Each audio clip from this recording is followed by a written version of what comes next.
Thank you, Sarah. Yeah, hi, welcome everyone. I'm very happy to be presenting here, to have the opportunity to show you some insights. Yeah, my name is Axel from Structr in Germany. And yeah, let me share my screen so I can start with a short presentation. And then most of the talk will be about a live demo. All right, so Structr is a low-code environment which is optimized for complex software applications. So it's meant to help building any software application that you can imagine. But as a low-code tool with some no-code elements, it offers the capability to build applications with less coding because it brings a lot of components that are needed for most software applications. And our unique selling point, I would say, is that we have optimized or built our product so that you can handle much more complexity in the software development, in the process of software development than most other low-code stacks or tools, and also most of classic software development approaches or methods. And yeah, I will show you later why and explain why. You can already imagine that it has something to do with graphs. I mean, we are at the Nodes conference, so graphs, of course, are the secret sauce to also our product. Let me first give you a short overview of who we are, what we do. So Structr GmbH, headquartered in Frankfurt am Main. We are not a startup.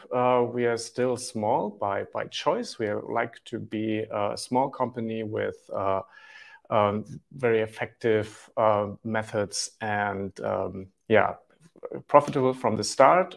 So we are quite happy. We are about 10 people, and we have a couple of customers in the German-speaking countries, but also international customers like, for example, NREL, National Renewable Energy Lab, or Southern Wind. It's a yacht builder in South Africa, but also German customers, interesting customers, I think, like Amprion. It's one of the biggest energy utility company in Germany. So we are building almost any kind of application for them. So we're not limited to any industry or special type of application. Yeah, and the company was founded in 2011 by my brother Christian and me. And we're still completely owned by the team and friends. So some words about low-code. Low-code, most of you probably have already heard about that term that has been coined, I think, starting in 2017. The low-code approach promises to facilitate and accelerate the development of software, digital solutions. And it does it by offering visual tools, user-friendly tools that reduce the need for programming line by line, coding, if you will. So this is what the term low-code means. Sometimes systems or platforms are also called no-code tools or platforms. That means that you don't have to do any coding at all. So it's more or less a point-and-click user interface that allows you to build software applications. Structr is positioned as a low-code tool, not a no-code tool. I will show you in 2 minutes what that means. In general, the pressure to build digital solutions with low-code tools, or in general with any kind of development tool and team, is high. The spendings are growing over the years, and so the need for tools that accelerate that development process also is growing. Why low-code with Structr? What's the special ingredient, or what makes Structr special? There are about 500 to 400 low-code, no-code tools in the market. Structr is the only low-code system that manages all relevant parts of a software application in a graph database, obviously in Neo4j, and the best native graph database on the market. Structr is a general purpose platform. It's not optimized for anything else than flexibility and customizability. That means that, as I said already, there are no special business components that you have the flexibility to build everything on your own in a very, I hope you will find it as well in a very nice way. It's an all-in-one stack, all tools, everything that you need for building an application is already built in. So it's an end-to-end solution. It can be deployed to the cloud or on-premise locally on your desktop or laptop. And it has everything, including a web server to serve the web applications you're building. And of course, the goal is to just free time to be more creative and be happy or communicate with your customers, which is the most important thing in software development, not the technologies that much. And we hope to achieve that goal by just taking away some complex and boring things from the developers. We are successfully riding the graph wave, as most companies that present here, most tools that are presented here at Nodes, because we think graph technology is just the most promising, not only promising, but the best technology for building applications when it comes to persistence and databases, because it's not just connecting data, it's really making a difference. And this is what we also experience and see in our daily business and in our daily lives. All right, enough theory. Now let's go to the demo. And so what I've prepared here is a Structr instance.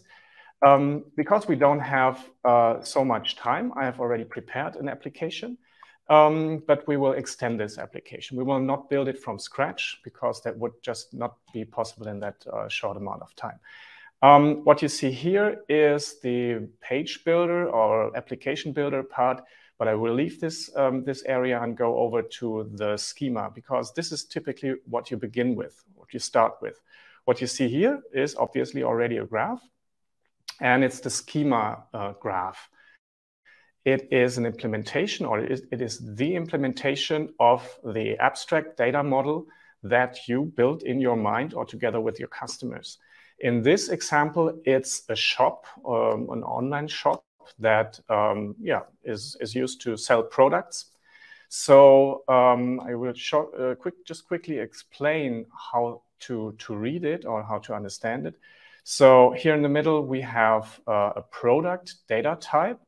This product data type has a couple of attributes like a description, an image path for linking images.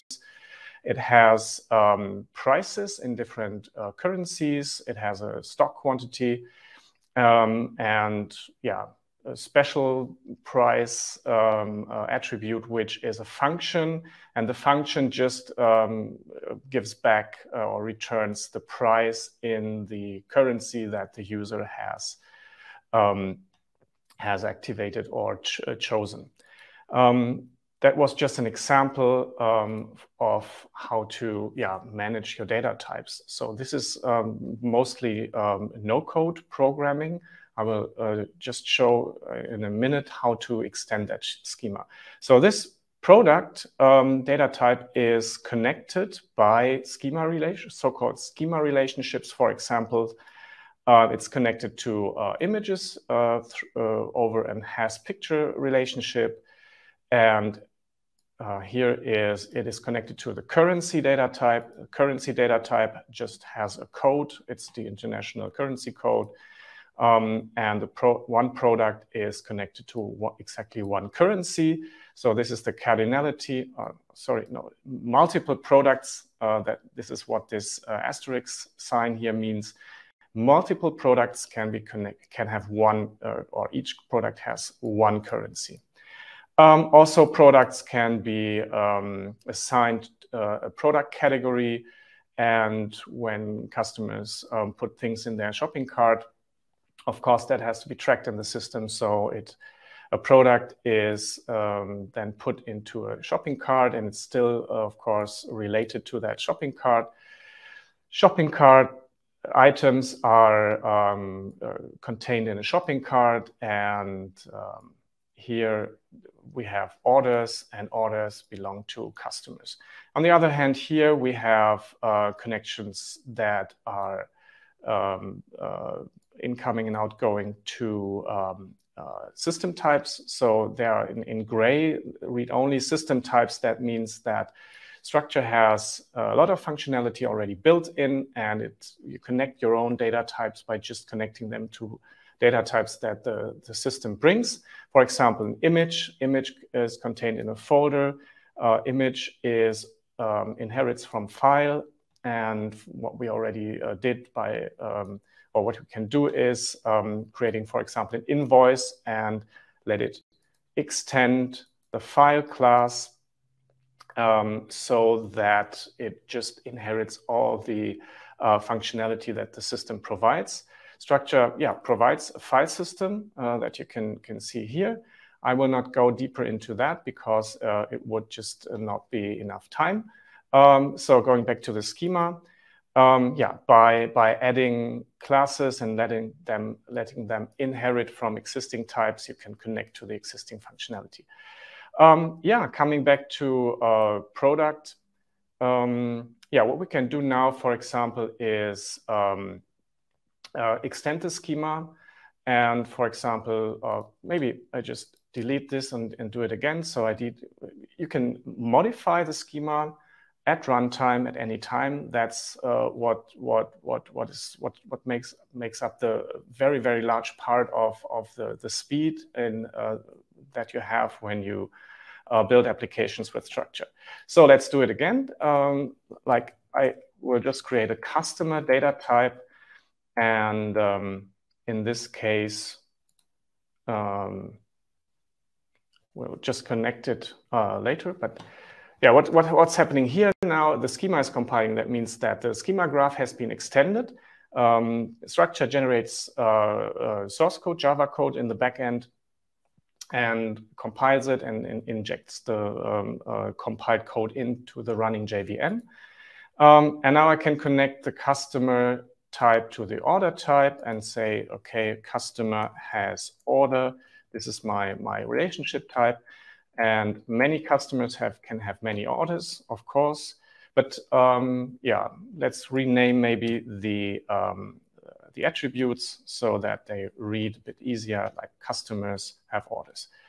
There are a lot of options. For example, a built-in permission resolution. That means that if you have access to a certain data type, then you can propagate that permission to the connected nodes, which also facilitates setting the right permissions in the system.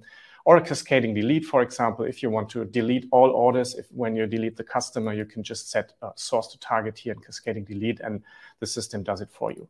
I will just create that simple relationship between customer and order, and then let's go on to the user interface, because I think that's also very important when building applications. But if you have done that, creating this schema, typically if you know what you're doing or if you have an existing idea of a schema, just takes like an hour or so. When you did that, you already have a full-featured backend. I can show you how to add data here. For example, here we have already some products in it. So this is a kind of administration interface for just managing the data in Structr. And also the new data type we just added is here. So we could simply create new customers, give them a name, and maybe even attach some orders or connect them with some orders. Okay, 1, 2, and the other customer has order 3. but maybe let's remove the third customer because I'm just too lazy.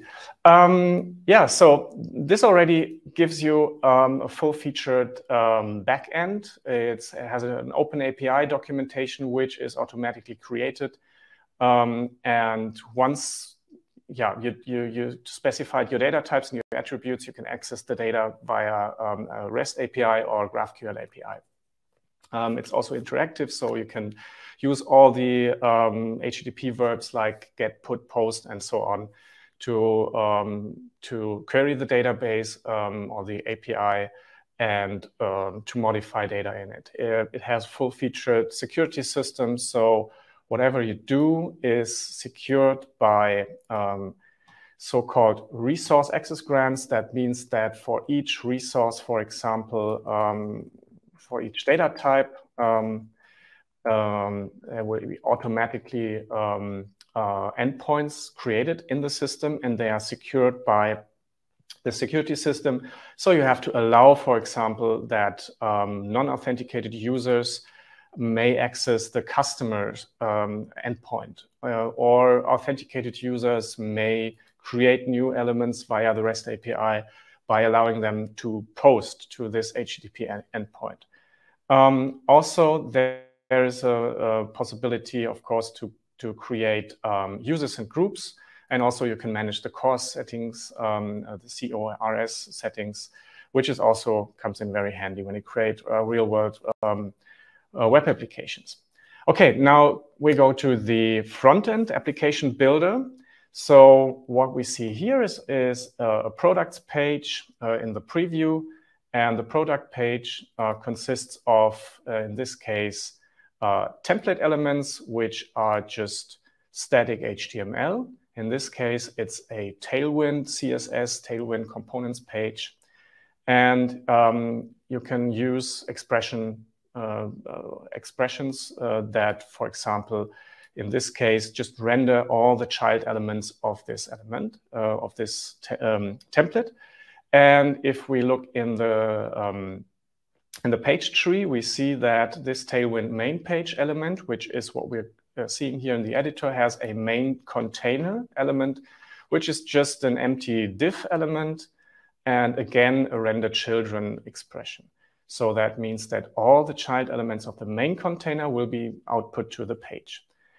So here we have a shop header. This shop header consists of a div element and a special element here, which seems to have no child elements. And for this, we have to look over on the right-hand side here. This is the corresponding shared component. So shared components are elements that are reused on multiple pages or on multiple locations. You can create them just by dragging and dropping them when you have built them in the page tree. You can just drag and drop them over to the right-hand side to this slide out, and then they are created and linked to any page. We also have a shop products element here. We can have a look at the preview, and you can also see that the elements highlight, so you always know what the element, what the corresponding element in the tree is. Here we have a colored icon. This has a special meaning, so we click on that, and this has a repeater defined. So a repeater or an iterator is something that turns a static element, in this case, this A element, into a list or a collection of HTML markup elements. So in this case, we are iterating over the result of a flow. A flow also is a special component of Structr that can be modified in this flow editor. The flow editor is also a tool to build programs or algorithms by visual programming. In this case, it's just type query. The type query queries the database for products, and it will be sorted by name. And then there is a filter. The filter filters by category and some other logic, which I will not go into detail, but in the end, you get a return value, and I can dry run this, and you see that the result of this flow, when it gets executed, and then this yields results. You see 1, 2, 3, 4, 6 products. And if you pass a parameter, which in this case is the requested category, which comes from a request parameter, then this collection of all products will be filtered by the category. Okay, going back to the pages, we'll just use the results from this flow as the data source for our repeater. So each result or each element of this collection is linked to a keyword named product, and then we can just use that in our output. So you see that here the product name will be displayed. And yeah, together with the database content, it will result in a nice products page. This is how Structr works. Also, I will show how to interact with the system, because that's also something where our new version 5.0 or 5.0 has some interesting new features. So for example, if we go to the sign-in page, we have an active element. It's the sign in and of course sign up and reset password buttons. Here again, we have, let me close that. We have a colored icon. That means that there's some special function. In this case, it's not a repeater because we only have one static button, or more or less. But we have in this case an event mapping defined. Event action mapping means that without any programming, you can now link backend actions to front-end events. So in this case, we have created an event action mapping for the click event. It could be, if you know HTML or JavaScript, you are probably familiar with these events like on click, on change, on focus out, and so on. This is exactly what's meant here. So you have, for example, an on-click event, and this triggers the sign-in action. Sign-in action is a built-in action, backend action, which belongs to the authentication group. We have also actions for creating new objects, updating objects, deleting objects in the database, or execute a method or execute a flow. Also for pager, next and previous button could also be, or next and previous action can be triggered. So in this case, a click on this button triggers the sign-in action, and of course we need some username and passwords, and these are linked by a parameter mapping. So in this case, let me see, where is it? Here is the input field.